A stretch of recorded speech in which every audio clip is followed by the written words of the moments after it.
everybody, Jepp here, and welcome to another episode of Jeppy Mailbox. This is a series where you all send me your Valorant theories or questions. In today's video, we're theming it around the massive, unexplained plot holes in Valorant's lore.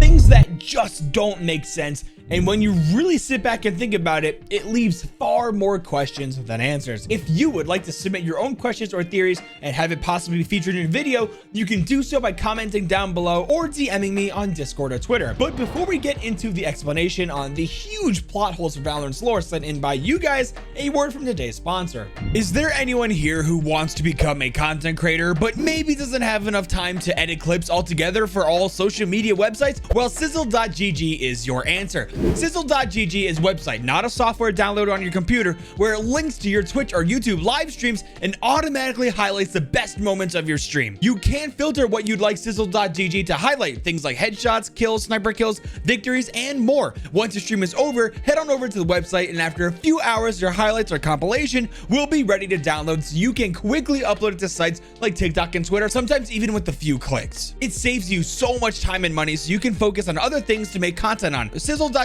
supports games like Apex Legends, League of Legends, Rainbow Six Siege, FIFA 22, and Valorant, and many more games being supported coming out on a regular basis. You don't need to worry if you have a poopy PC, because this isn't a software. You won't have anything extra running in the background slowing your PC down. Use my link in the description, and thank you Sizzle.gg for sponsoring today's video. Okay, so starting off this wild rabbit hole is a super interesting question by Emperor Thanos. By the way, I love your name. And they say, hey Jeppy, I got a theory and it's about KO. So I wonder how Alpha and Omega have a KO each. Does that mean that Radiant Wars timeline had 2 KOs and one was sent to Alpha and another was sent to Omega to protect them? Thank you for reading. All right, so this is something I've been wanting to talk about for a while now, so I'm super stoked you brought it all up. If you guys really think about it, we already know why a KO exists in our Alpha universe, right? But why does a KO also exist in Omega's world and universe? So we know that at least for our timeline, Alpha timeline, KO was created as a last stand for humanity to end Empress Reina's full domination of killing every human on planet Earth. This was coined as the Radiant Wars. After KO killed Empress Reina, he wanted to protect another universe from another Radiant uprising, so he left his universe, the Radiant Wars universe, and came to ours, Alpha. Okay, so that makes sense, right? I mean, it kind of doesn't if you really think about it, but let's just say it makes sense. But what doesn't make sense is why Omega Earth also has a KO on the Valorant Legion's roster. Now, this is really puzzling because, like you said, Emperor Thanos, does that mean that 2 KOs were made to combat Reina and one went to our Earth while another went to Omega? Well, so far we have no proof that another KO was ever created in that timeline. What is more likely, at least to me, is that there are so many universes in Valorant's lore, perhaps even an infinite amount, because we never got any word of a second KO ever being made and was sent to Omega. That would mean for every universe that has a KO in it, there is another universe where a Radiant War uprising happens and a KO was manufactured to combat the Queen Reina, which is mind-blowing if you ask me. I hope this makes sense to you guys. Basically what I'm saying, it's a one-for-one thing, right? For every universe a KO exists in, there must be another Radiant Wars universe, right? An even 50-50, right?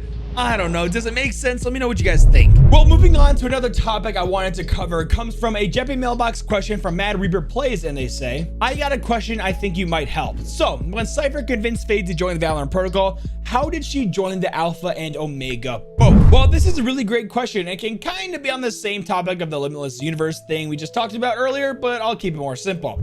So we don't really know much at all about the Valorant Legion, to be honest. Like, just in case any of you guys forgot, the Valorant Legion is basically the Valorant Protocol, but on Omega Earth. The big main difference is that they, the Valorant Legion, are well known and pretty much celebrities and hero status on Omega, while on our Earth, Alpha Earth, they are hidden and very secretive, the Valorant Protocol. So, situations may be drastically different on why a particular agent gets recruited into Valorant Legion on Omega, as opposed to the reasons why that same agent would join the Valorant Protocol on Alpha Earth. So in your example, Mad Reaper Plays, you asked why Fade joined the Valorant Legion on Omega Earth. Well, that's actually a great question, because Fade joined the VP on Alpha Earth because she was blackmailing them, exposing all their dark secrets, and threatening to expose the entire Valorant protocol to the public, which is something that has not happened yet. She was then recruited into the VP, oddly enough, once she got captured and realized the person she was looking for wasn't being hidden or held by the Valorant protocol. So why did Omega join the Valorant Legion then? Well, it couldn't have been for the same reasons, right? Because the Valorant Legion, I'm just going to call them the VL now for short, because like I'm sick of saying the Valorant Legion so much. Because the VL is very public and idolized by the citizens on Omega, what would there be to blackmail? Okay, so I'm sure there are some things the VL aren't telling the public, or if a particular agent has a dark secret they don't want to have exposed, sure, I guess that could be blackmailed. But I think at least in Fade's case, the way she was recruited into the VL should be vastly different, right, from the Valorant protocol. I'm sure they were impressed by Fade or something and recruited her, or Fade wanted to join to help out her world, but we know that she wouldn't have blackmailed the VL for the same reasons, because she would have known that whoever she is looking for wouldn't have been with the Valorant Legion. Oof, that was a long answer. Are there any other agents you guys think would have a very different recruitment process into the VL on Omega as opposed to what happened here on Alpha? Let me know below. All right, so our next theory comes from Multi-Gamer, and they say, so you know how Sova has a prosthetic eye. Also, when he met his double, he says, Sova, I spared you last time we met. I cannot do that again, or something like that. I think that the last time Sova met his double on a mission is when he lost his eye.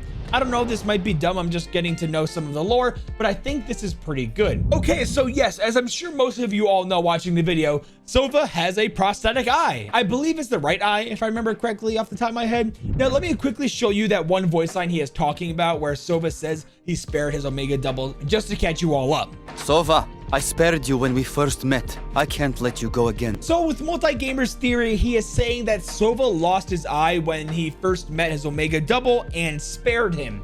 If I'm being honest, I'm not sure if this theory holds up, because if we remember, Brimstone has a voice line talking to Sova saying that he already lost an eye for the team. Let me play it for you. Sova, you look after yourself. You already lost an eye for us. One's enough. So it sounds like that Brimstone is familiar at least with what happened to Sova that made him lose his eye. The reason why I'm bringing this up is because I believe Sova wants to keep it a secret that he let his Omega double go and didn't kill him. So if Sova lost his eye on the same mission that he let his Omega double live, you would think Brimstone would know about that, right? Because I don't think Brim knows Sova spared his double's life. Another thing I want to talk about is that I think if his Omega double is the reason our Sova lost his eye, he definitely wouldn't have spared him after that, right? Like, I know for sure if someone did something to me that would like injure me enough to lose my eye and I had a chance to kill them and they were the enemy after all, I mean, I'd probably pull the trigger, but that's just me.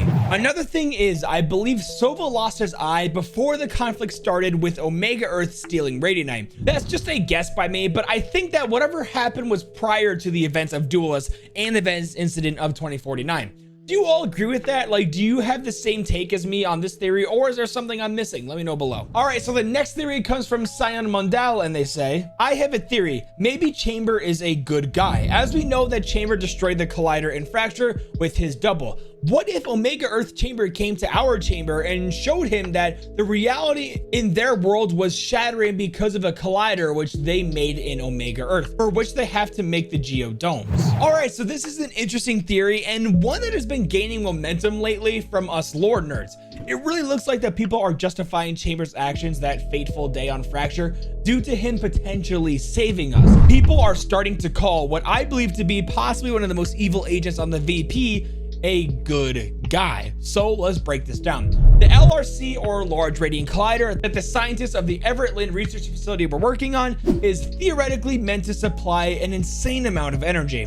What most people believe that energy was used for was to power the biodomes that we see on Omega Earth. You know, Pearl is actually inside one of these biodomes, which is called the Pearl District. So if it was in all reality supposed to be a very helpful and good thing, why did Chamber and his Omega double destroy it? Also, another question we can ask is, why was an LRC being created on Alpha Earth in the first place? Well, perhaps the LRC has more functions for it that we currently don't know about, or maybe the Omega Earth Chamber realized that the LRC was not stable and needed to be destroyed before it became fully operational. Perhaps they are really not good for reality, and maybe the LRCs could create tears into reality unknowingly as a byproduct of the energy it creates. If we want to start calling Chamber a good guy, we need to think of reasons why they would get together and destroy it. As of right now, we have no idea. So I need you all to start conjuring us some theories to help explain it. or in my eyes at least, Chamber is still a pretty evil dude. Remember, if you have any questions or theories you'd like me to answer in a Jeppy mailbox, please let me know in the comments below. Follow me on Twitch and Twitter. If you enjoyed the video, then make sure to leave a like and subscribe notifications if you're new. Now with all that being said, Jeppy out.